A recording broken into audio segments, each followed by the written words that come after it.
Good evening, ladies and gentlemen. Welcome back into the show. Welcome into the Swank Tank. If you are new here, I'm your host, Ryan Swankowski. It is indeed Saturday evening, December 27th, as I'm recording this. Week 17. We've already had 3 games happen on Christmas. We're not going to go over those. Basically, snooze fests that happened on Christmas Day. Denver gets to win. Dallas gets a meaningless win.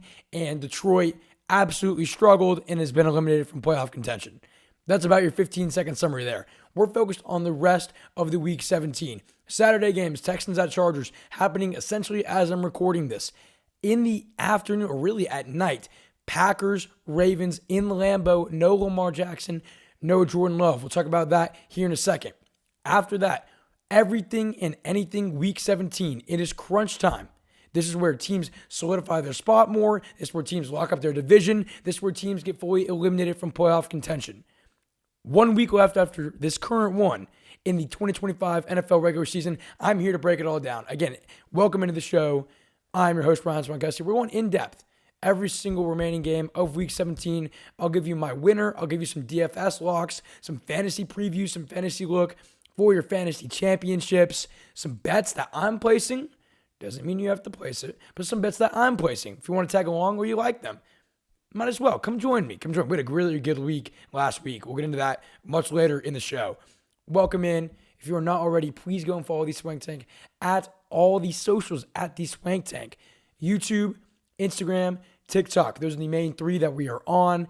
Slowly but surely, as always, growing. And I appreciate every single one of you watching or listening out there. Full Week 17 slate, excluding Christmas Day, of course, coming right at you. Preview, picks, and analysis. Without further ado, let's dive straight into it. Let's get it. By the way, if you're not following already, all we do here at the Swank Tank, 24/7, 365, is NFL. We're about to move into playoff season. You really got to be locked in and tapped in for that. If you're not already following, please do make sure you do a lot of great content coming out. We're going to be really dialed in for the playoffs, really in-depth analysis of games, bets, predictions. It's going to be a really great playoff. We haven't had this much parity in the NFL in maybe 2 decades. If you are not tapped in, get ready for it because we're going to be going at it for this year's playoffs and onward in the offseason. We're NFL only. I'm excited for this playoff stretch. And then afterward, in the offseason, we'll still be doing 2 episodes a week for majority of the offseason. So if you love the NFL, that's what you love to listen to, pay attention to, follow, you're in the right spot. This is the Swank Tank NFL only. Last week, Week 16, we went 10-6 and straight up winners. Pretty good. Nothing crazy, but pretty good. Last week might have been the best week in the NFL in quite some time. Crazy Thursday night football game, crazy Saturday games, crazy Sunday games. The Bears-Packers game, one of the best games I've ever seen. Rams-Seahawks game, one of the best games I've ever seen. Again, cinema. We like to use that meme here. That's what I think. Cinema. And that's absolutely what it was. We're hoping for some of that in Week 17. I have a feeling, off the rip here, I have a feeling it's going to be quite different than last week. Week 16, a lot of unpredictability, a lot of comeback wins, a few major upsets, right? Crazy plays. It was awesome to watch. Great week of football, one of the best. This week, not so much. I have one upset this week on straight up winners. One of them. And that's how we're going to dive right into this. It is Houston. I made a video about this on the socials, so go and check that out already.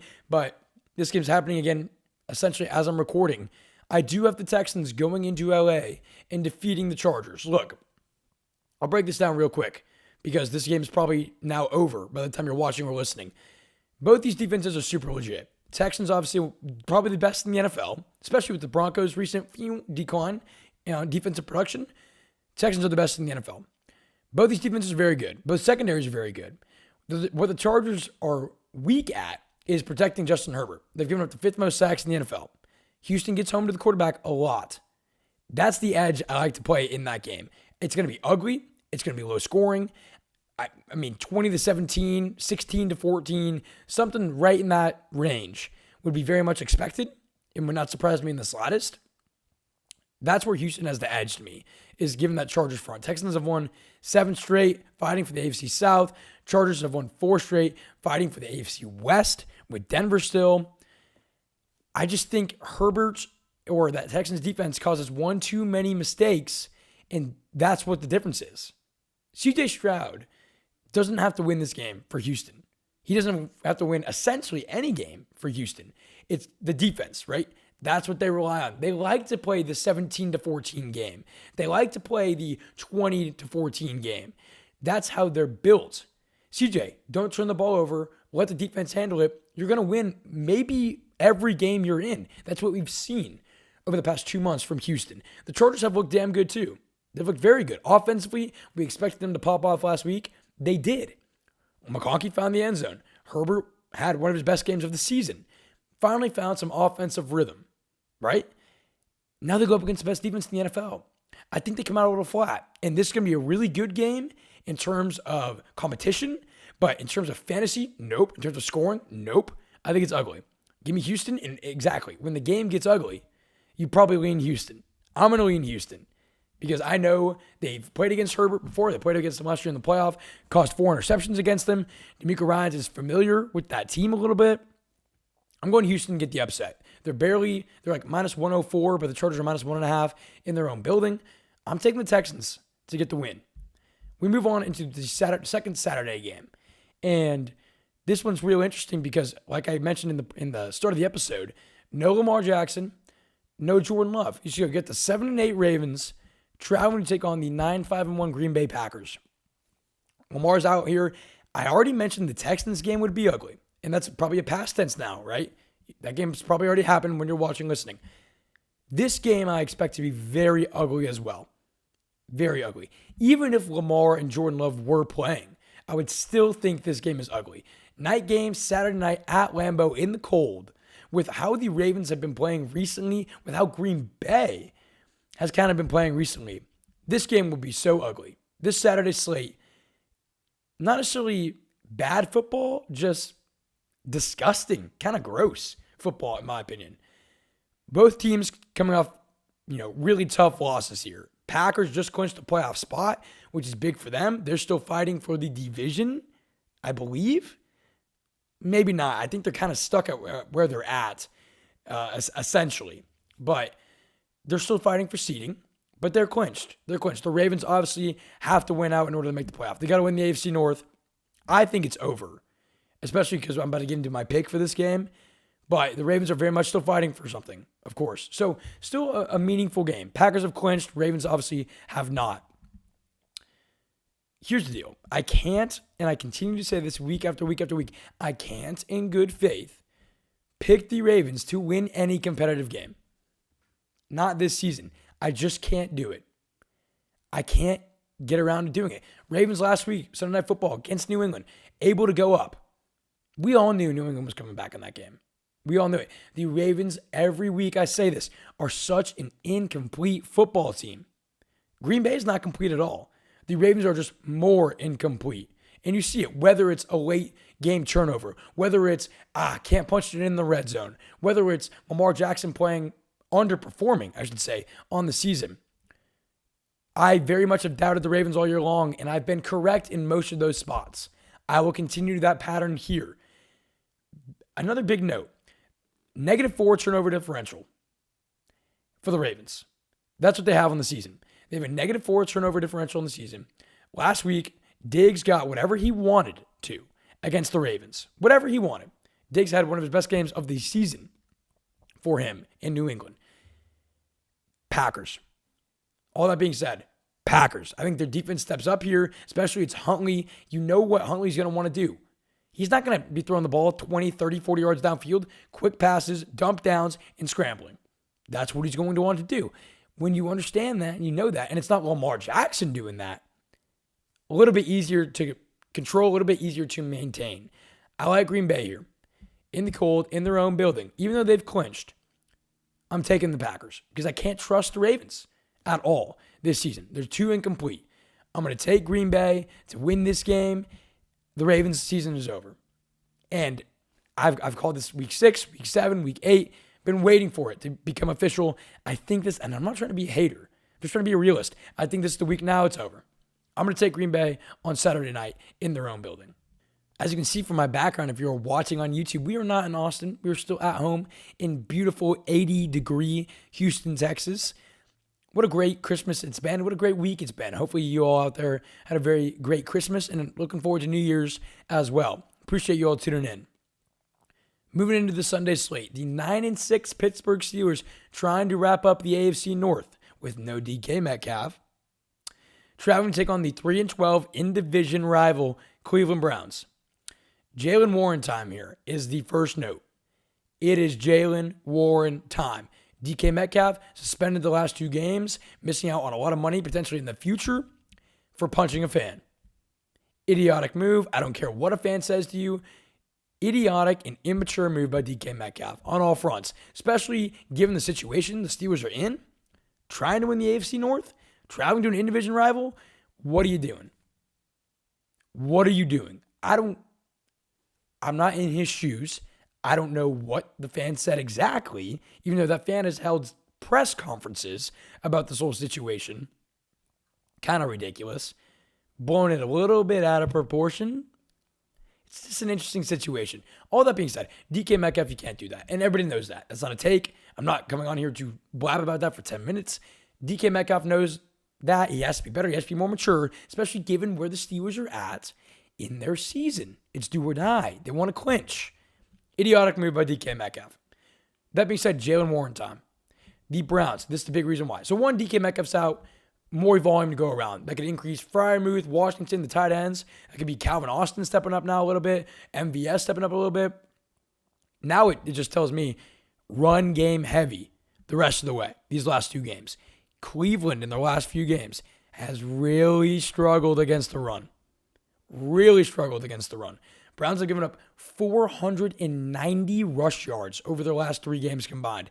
That's 163 on average per game.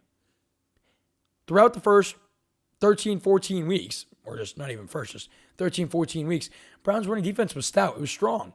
They have really struggled over the past 3 weeks. As you can tell, the numbers don't lie. James Cook last week, able to do, I believe he scored 2 touchdowns, over 100 yards, kind of got whatever he wanted. Tony Pollard a few weeks ago. The Browns' running defense has collapsed on itself. Myles Garrett should be the single-season sack leader. That's great. But the run defense has struggled. Jaylen Warren and Kenneth Gainwell here should both see good volume. Gainwell gets more passes. Could be good there. I like Jaylen Warren. It's a lock. DFS lock, fantasy lock, Jaylen Warren this week. That being said, Pittsburgh is -3 here for a reason. The over-under is 34.5 here for most people for a reason. This game will also continue the trend and be ugly. I like the Saturday games to be ugly. I like this game to be extra ugly. In all aspects. That's what the AFC North is, right? That's AFC North football. Ugly football. December cold weather, 3-12 Cleveland football. It's supposed to not be very pretty. And both teams know that. But that's why the over-under is 34.5. Which is extremely low, by the way, if you're not fully aware. And for the Browns, it's Harold Fannin time. So we talked about Warren for Pittsburgh. If Harold Fannin plays, he's questionable to play. Njoku's already ruled out as well. If Harold Fannin does play, DFS lock as well. Absolute DFS lock. Prayers to Quinshon Judkins. He's out for the season. Speedy recovery to him. Blanking on his exact injury, but it was a lower leg injury, if I'm not mistaken. Little gruesome. Hopefully, speedy recovery to him. Great player. Great rookie year for him. But you tell me now, no Judkins, no Njoku. Harold Fannin should see minimum 8 to 9 targets in the spot if he plays. If he doesn't, the backup should hopefully see some volume. And I'm blanking on exactly who that is. But hopefully it's Harold Fannin. If he plays, he's a DFS lock for me, as long as he's healthy. Steelers have also given up the second most touchdowns to tight ends this season. Lock. If he plays, it is a lock. Steelers coming off that huge season-defining win against the Lions last week, but their secondary continues to struggle. 3rd most yards in the NFL given up through the air for the Steelers. So, Shadur, potential there to get something going. And it's going to be Fannin if he plays. I think a decent amount of people will be on the upset pick here. Not me. And especially now with Judkins out. I'm going to take Pittsburgh, and I'm actually going to take them relatively comfortably. I'm going to put some air quotes around comfortably because they can win by 6. And I would say in this spot, that's comfortable. I'm going to take Pittsburgh. I'm going to take Rodgers and Jaylen Warren especially to get it done. 2 DFS locks in this game. Again, if Fannin is healthy. Give me Pittsburgh, though, to clinch up the AFC North with the Ravens loss and the Steelers win. That's what I've got there.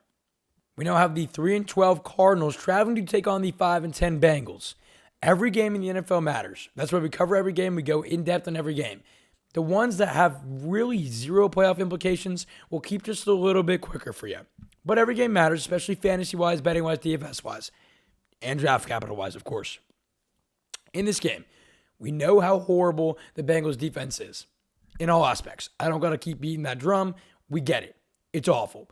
But they did step up last week against Miami. I believe held them to 21 total points, forced a few turnovers from Quinn Ewers. A-Chain, ripped one off, but that was really it. He kind of limited him the rest of the way.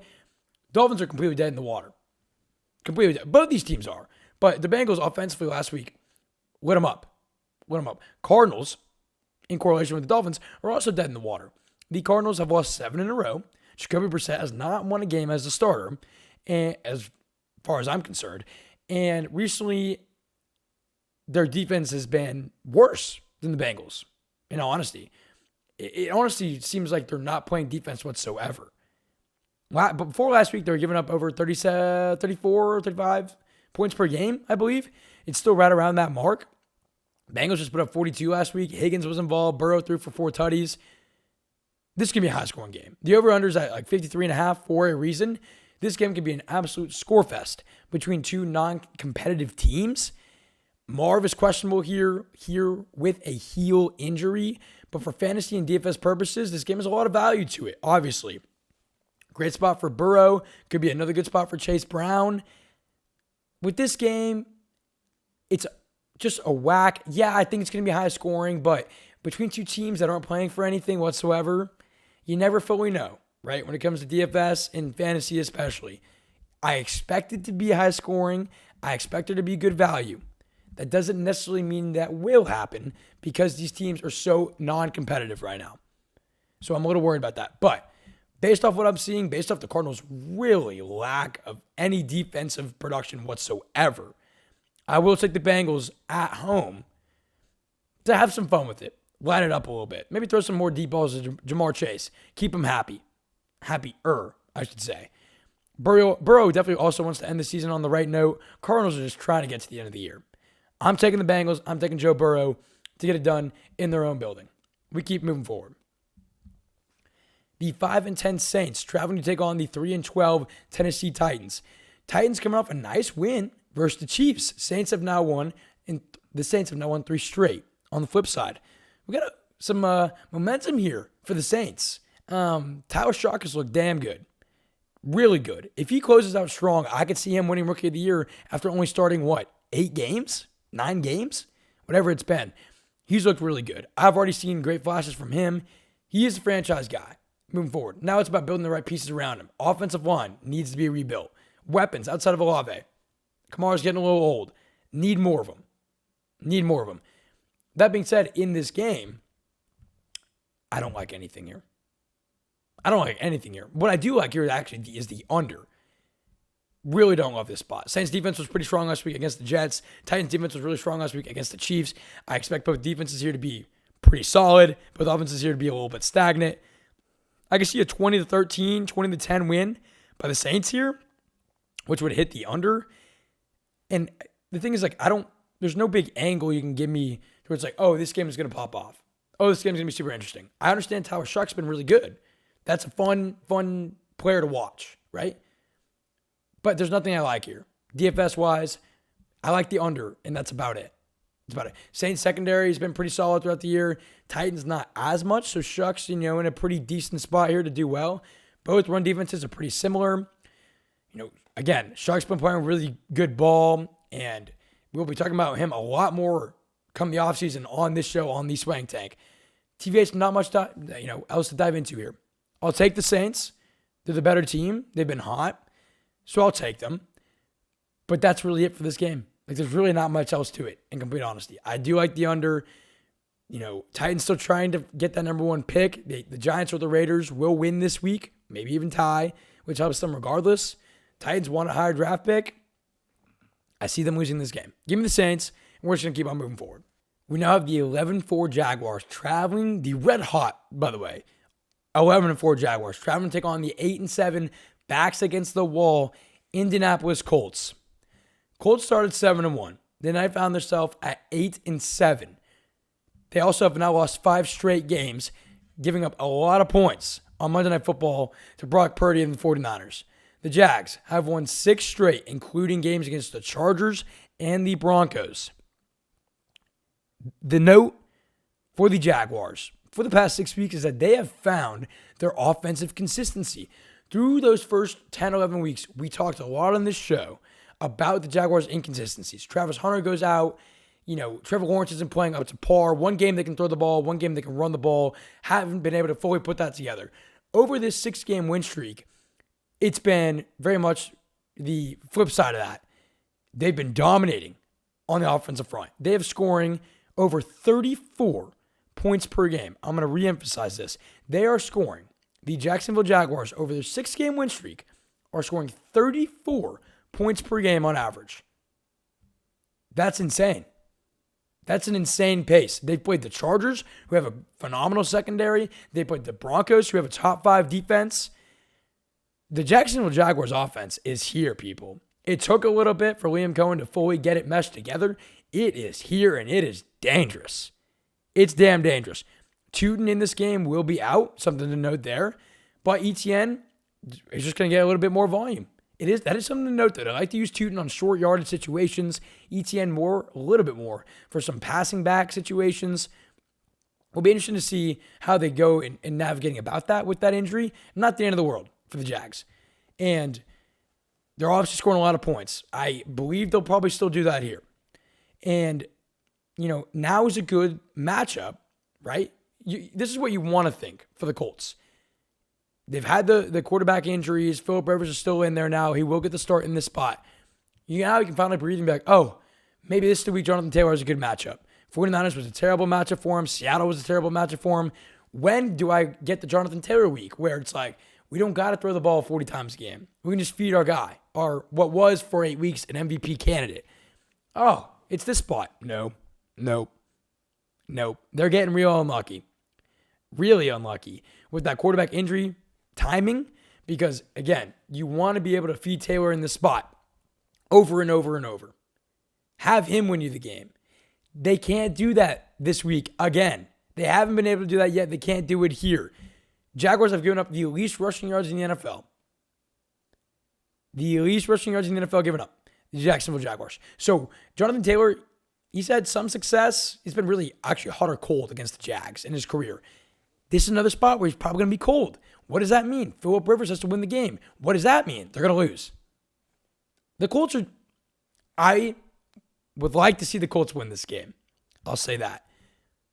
But I cannot come on here and tell you that they will, or even believe that they will. This is Jacksonville.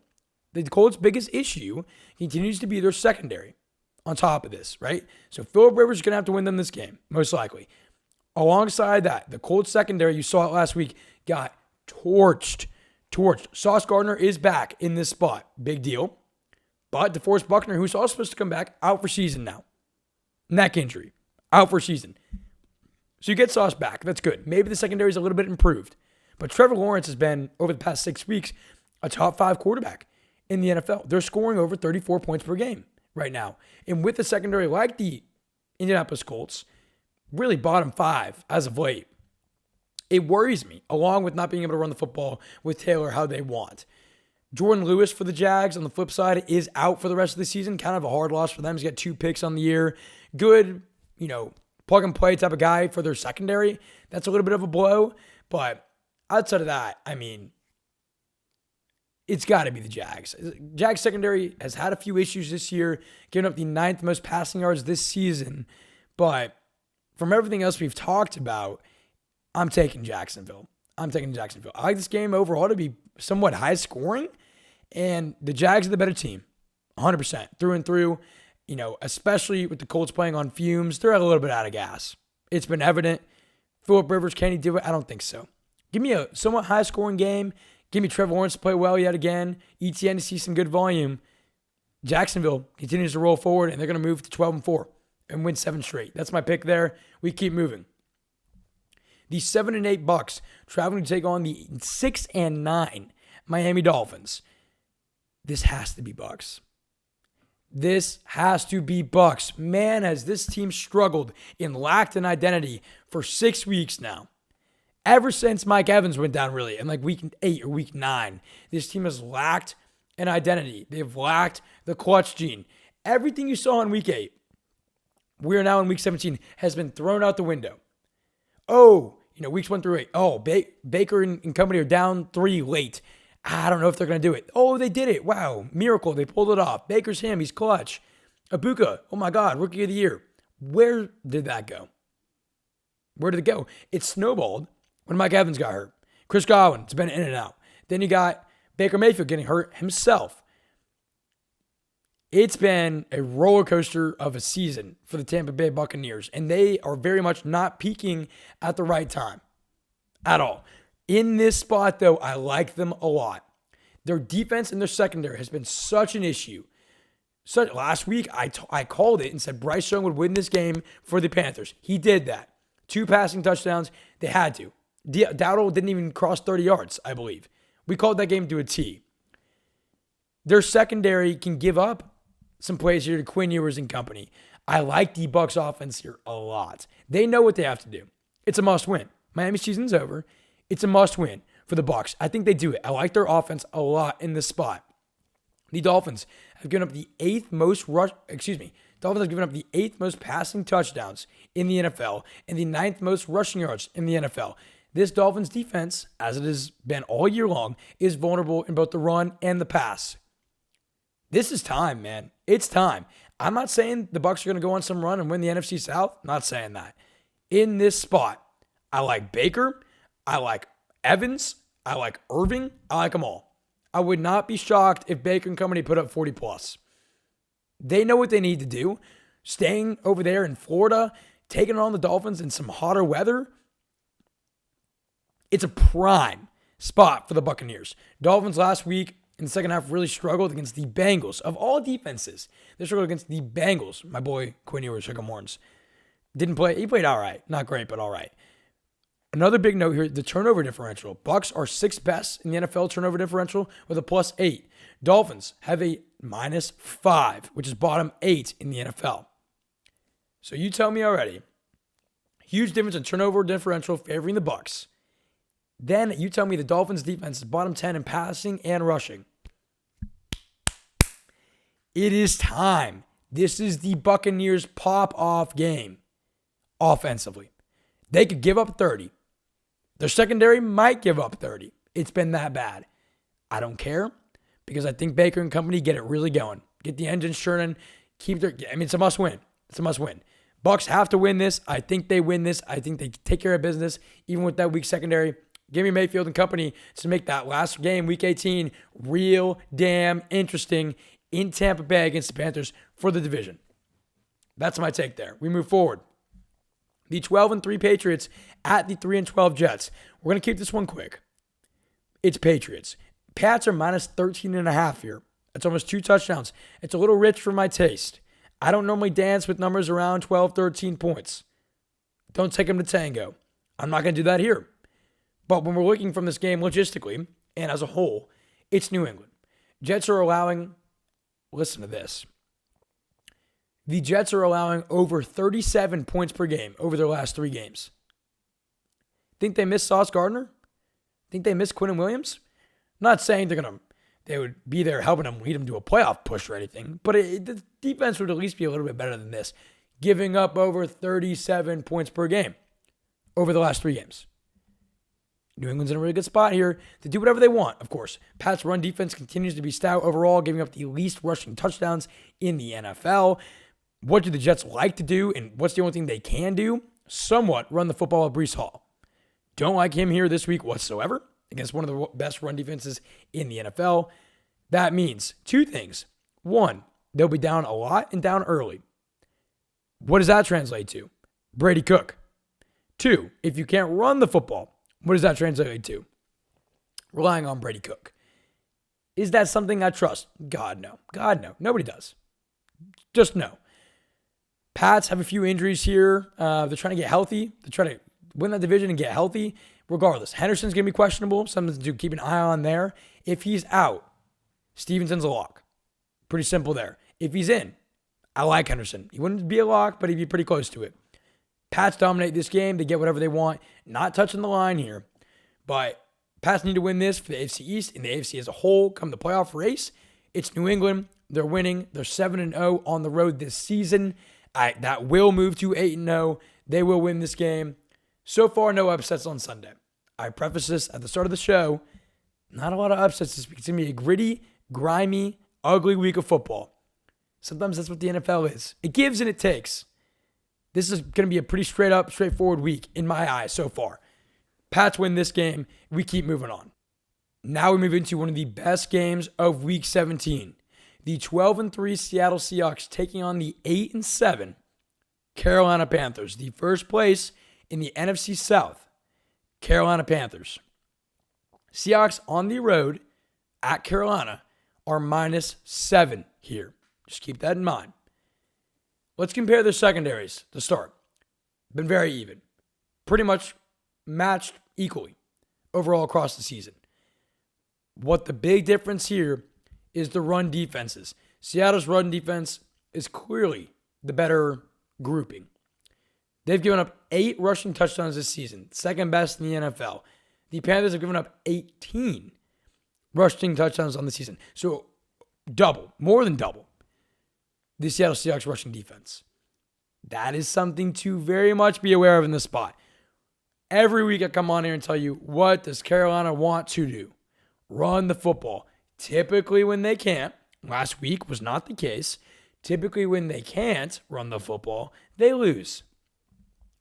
Last week, Bryce Young, and I liked Bryce in this spot, showed me now he can win the game when Carolina can't run the football. But they don't want that to happen. They don't want to rely purely on the arm of Bryce Young, as young as he is and he's still learning, to go and win football games like this. So that's going to be really interesting to see. I don't think the Panthers have a lot of success on the ground here with Seattle's running defense being so strong. So that's going to be a big note and a big factor in this game.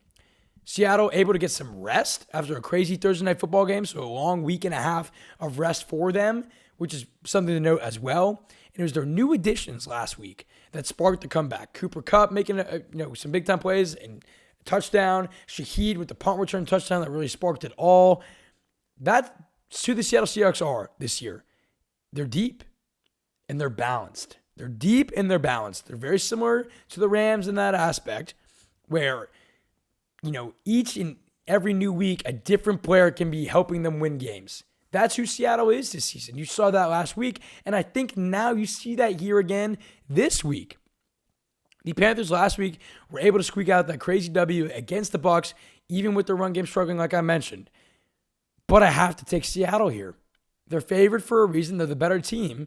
I got to take Seattle. And last week, right, like I already said, the new additions played a key role. Darnold came up clutch late in the game.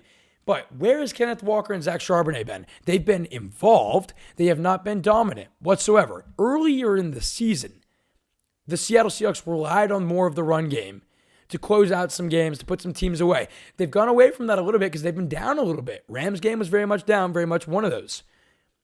I like them to kind of establish the run here a little bit more. Keep the ball out of Darnold's hands when possible. Let him throw it 20 times. Limit the amount of mistakes. Control the clock. They're going to win this game. I'm not saying Walker or Charbonnet are locks. I do like Seattle to be aggressive in running the ball in this spot. If they have a bit of some success, which the Panthers have allowed to running backs this season, I don't really think Carolina has that much of a chance. I'm going to take Seattle, and I think it comes off the running game, off the back of the running game to close out the win. That's my take there. Seattle will move to 13-3 with a huge game next week for the division, most likely. That's what I've got there. We keep rolling. The 2-13 Giants traveling to take on the 2-13 Raiders. Oh my God. It's the worst game of the season. It's the worst game of the season, yet we have a decent amount to talk about because these two teams are fighting for the number one pick. These are the two worst teams in the NFL based off record. Both sitting at 2 wins. They both want the number 1 pick. It's the Tank Bowl, people. It's a Tank Bowl. But I have a pick, and I'm very confident in it. Very confident in it. We'll see the winner here in a second. Right off the rip, biggest note, Max Crosby done for season. He was not happy about it. He got kind of a lingering knee issue he's been battling through. Pete Carroll, other members of the organization sat down with him, said, we're shutting you down the rest of the year. Crosby said, can I leave? They said, sure. He got up and left the building. Stormed right out. Wasn't too happy about that. This man deserves so much better. If he wants to play football, let the man play football. I get it. I get it. You don't want to risk your franchise player, your best player by a mile. Risk him getting hurt in a meaningless game. Totally fair. But doing it the way they did, or the way they seemingly did, unfair. Have the conversation with him and call it a conversation, right? A back and forth of opinions, the sharing of those opinions. Not, hey, we're just going to shut you down. I don't care what you got to say, we're shutting you down. It's a business at the end of the day, right? I get that.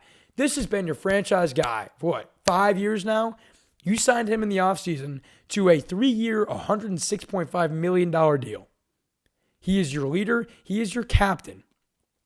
Just talk with him about it. From what I've seen and heard from sources, it was very much like no questions asked, you're done.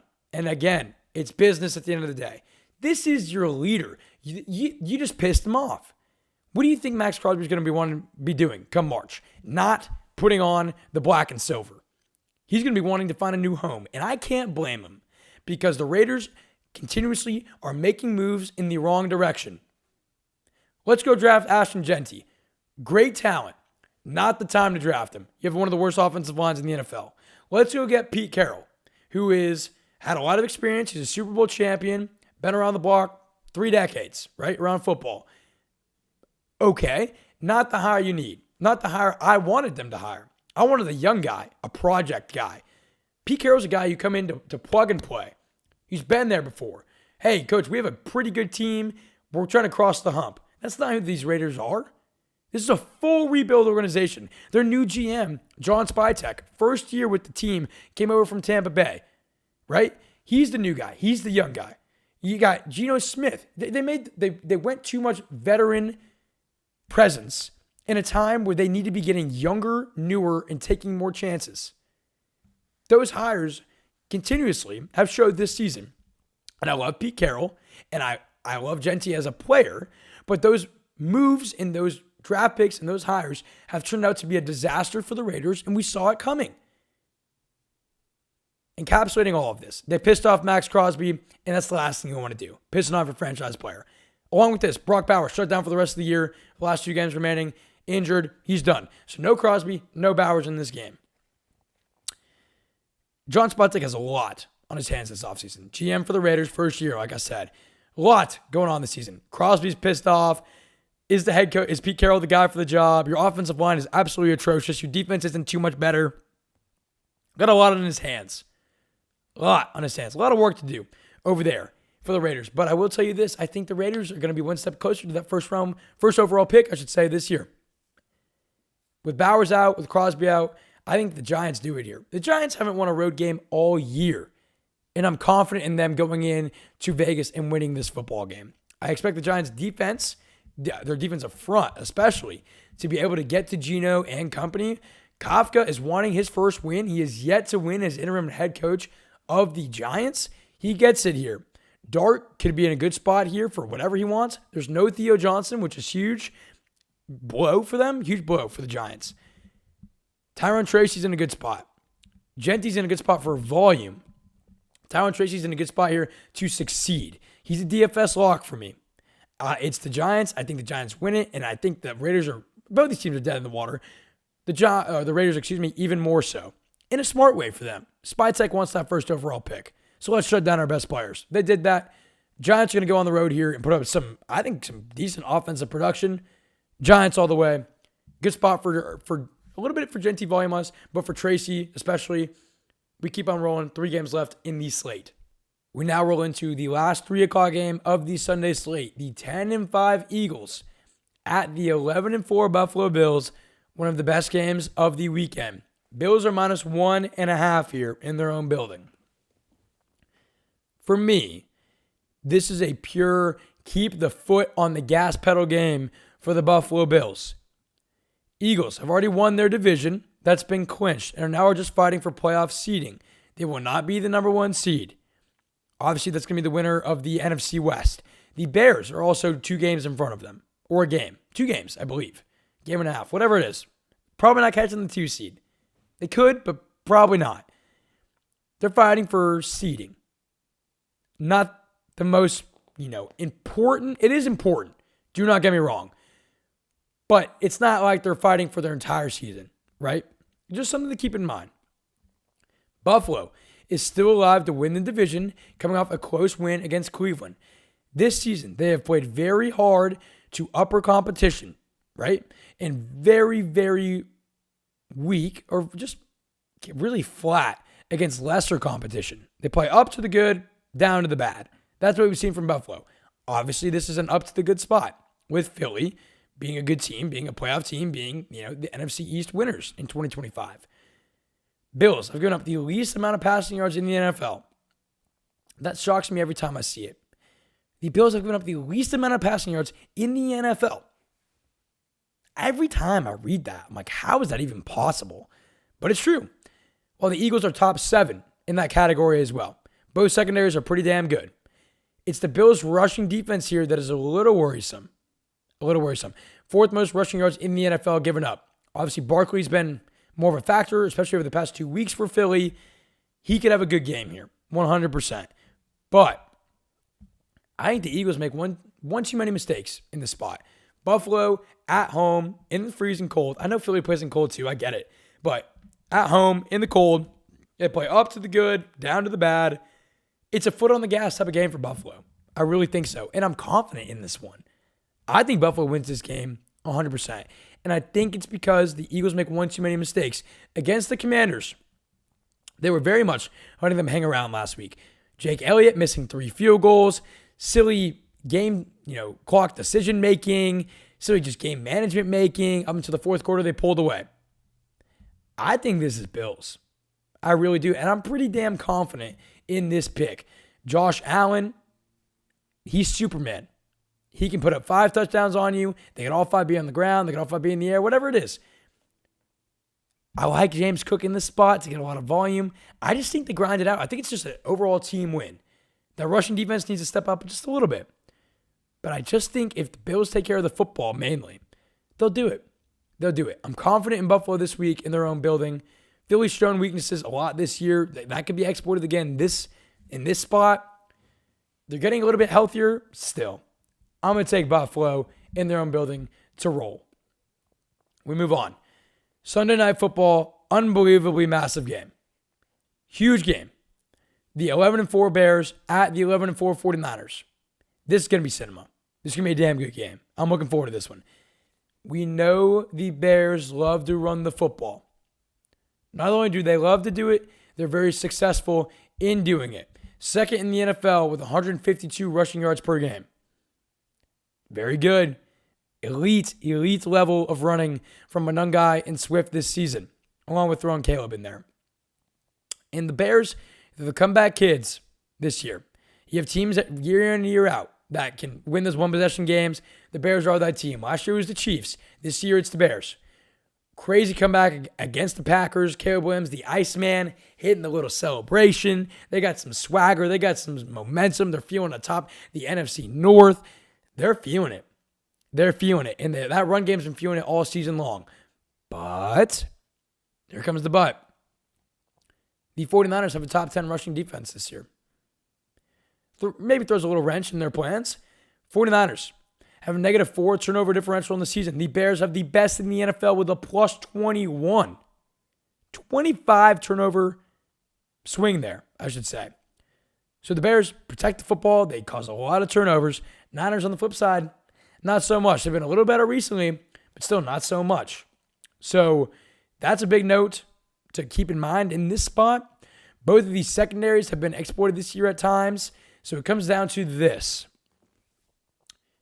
Caleb or Purdy. Truly, that's what this game comes down to me. Caleb or Purdy. Both these quarterbacks have been damn clutch at times. Last week, Purdy threw for 5 touchdowns. We saw it coming. We predicted a really big week for Purdy. It happened. We also predicted the Bears to win last week. It happened. Both these quarterbacks have been damn clutch, especially over the past few weeks. Caleb more than anybody, really, in the NFL. But who do I trust more in this spot in San Fran? By my tone, you know the answer. Brock Purdy. I'm going to take the 49ers in their own building. I know I keep leaning on the favorites this week, but it's that week. I keep saying it. It's a favorite week. It's a grimy week. It's a gritty week. It's an ugly week. It's a favorite week. 49ers in their own building on Sunday Night Football will do it. They will do it. Purdy's been damn dominant. He had his best game of the season last week. Bears secondary at times has really been gashed. I like that here again. Bears will keep it pretty close. I like the Niners, though, pretty confidently. Give me 49ers here off the back of Brock Purdy. In the last game of Week 17, the 11-4 Rams at the 6-9 Falcons. Man, this one's really not tough. Rams. I'll repeat it for you in case you didn't hear it. Rams. Falcons defensively, they get to the quarterback a lot. I believe they're top 3 in sacks in the NFL. Outside of that, defense doesn't do a whole lot. Secondary is running defense, not so great. Outside of getting to the quarterback, that's really all I got to be worried about if you're Stafford in that offense. And we know what the Rams can do. I've made videos about what the Rams can do. I've made videos about the stats from the Rams. I don't need to, in this spot, dive into all those stats. Offensively for the Rams, we know what Puka can do. No, there is no Adams in this game. Didn't practice Friday. He's not going to play. There's no Adams in this spot. But it's Rams. I don't need to dive into those offensive stats. Kyron, you know what he can do. Puka, Stafford, MVP, right? You know what the Rams are bringing to the table. You know they're going to be feisty after the long week, thinking about that comeback L. They just gave up to the Seattle Seahawks, their in-division rival. This is, and you know I don't like bounce back, using that term, but this is a bounce back. This is a pure bounce back narrative here. A lot to play for the Rams, still fighting for the divisions, fighting for a higher seed in the NFC. They're such a damn good team. They're damn complete. That running defense is stout. Bijan's going to have a little bit of trouble getting going. It's Rams all day long. It's Rams here for Stafford and company. I like them to play well. We know what they can do. Don't necessarily love anything DFS-wise here, but again, the Rams in all aspects can score some damn points. I like the Rams here. Not going to overanalyze that one. Don't love anything DFS-wise, but feel comfortable in taking the Rams. That is your Week 17 game preview, predictions, and analysis. Let's now quickly end the show. Wrap it up with our Swanks Banks. Our Swanks Banks season record has moved to 51-45. How about that, people? 6 games above 500 on the season for our Swanks Banks. 5-1 last week in Week 16. Our Swanks Tank, our favorite bet of the 6 every week, moves to 10-6 on the season. We had New England money line. Easy money there. New England money line. This week, our Swanks Tank, favorite bet of the week, Buccaneers money line. Cash it, book it, take it to the crib. That offense will roll in the spot. I know it. Bucks money line for me. Number 2, I'm taking Steelers -3. I like the Steelers to cover in this spot. It's going to be gross. It's going to be grimy. But they go in by 4, and I like that here. Jalen Warren time. Harold Fannin on the flip side, if he plays a lot of volume, still comfortable in the Steelers getting the win here with how the Browns' running defense has been so vulnerable as of late. Number 3, Giants -2.5. They win by 3, I'm good. They will. If you're going to take a money line, might as well take these points. It's only 2.5. They'll win this game. We went into it in depth a lot earlier about the Raiders' downfall. Giants will get their first road win, first win under Kafka on the year. Bills money line number 4. Comfortable, confident in Josh Allen at home. Number 5, Saints Titans under 39.5. Again, I don't like anything in this game but the under. This game could easily be 20-10, and I would not sweat the over-under. Shuck could throw for 2 tutties. Cam Ward can maybe find a touchdown in there. I don't like anything there besides the under. Last bet, Seahawks Panthers under 42.5. I previewed earlier how I like Seattle to use more of the running game here, take the clock, keep the ball out of Darnold's hands. If they play clean, they'll win. Seattle will use Kenneth Walker and a little bit more Charbonnet here in the spot in my eyes. I like the under for that reason. And that is our Week 17 episode 30 completed. Thank you so much if you made it all the way for tuning in. Please go and follow on all these socials at the Swank Tank. It is crunch time. We have huge playoff episodes coming out in 2 weeks. It's right around the corner. We are almost in January. And if you are not following and you are not tapped in, I would tap in. A lot of great content coming your way. Huge in-depth analysis continuing throughout not only Week 18, but throughout the playoffs. You don't want to miss any of it. If you love the NFL, you're in the right spot 24/7 all year round. Appreciate you tuning in. Good luck in your championships if you made it. Good luck with your bets, your DFS picks, whatever it may be in Week 17. Hopefully your team gets to win. Hopefully you get some wins as well. Enjoy the Week 17. We're heavy on the favorites. That's the type of week I feel like it's going to be.